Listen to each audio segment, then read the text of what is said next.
Welcome to Audiology Talk. My name is Tony Lombardo. I'm an audiologist with Grason-Stadler, and today I am excited to talk to you about some of the changes that we made on the speech screen for the AudioStar Pro, and this is for version firmware 2.1. So previously, we've had some controls for controlling the automatic speech in the AudioStar Pro, so being able to advance the words and have it both score for you, or you could score it yourself. We've got those options now, instead of just being in the config app, now onto the device itself, so you can make these changes on the fly. So the two things I want to talk about, first of all, are going to be the autoplay word limit, number one, and then the way that we can influence the word navigation. So with autoplay word limit, this is something that's been requested for a long time.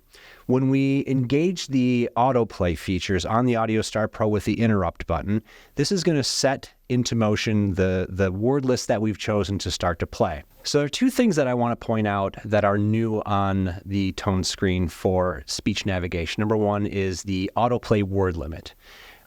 Previously, when you hit the interrupt, depending on what word behavior that you have for the autoplay features, you would set it starting and it would just keep going until you manually stopped it. But now what we've done is we've added a couple of options. On the device itself, you have the ability now to set the autoplay to 10 words, 25 words, or 50 words. So this makes it a little bit easier for you to, be scoring it and have it automatically stop and not accidentally go over or not do enough words. So you have the ability now to set that on the device. In addition to that, you can also change the word autoplay function. So you have a couple of different options. You have, number one, by default, it's going to be configured for what we call wait for score. And wait for score means that when you hit the interrupt button on your word list, it's waiting for you to score in order for you to advance it to the next word. So you play the first word, they respond, you scored incorrect or correct, it moves on to the next word, and so on.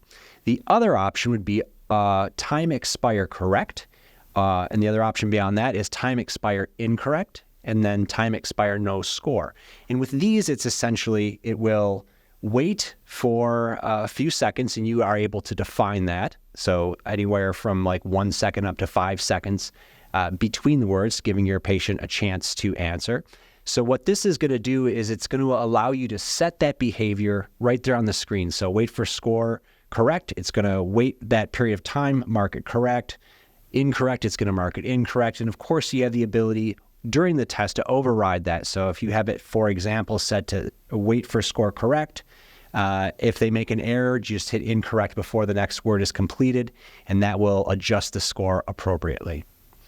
So we're very excited about some of these new features that allow you to do more configuration of the device on the fly in the speech screen. So pay attention to our social media for more information and more audiology talk.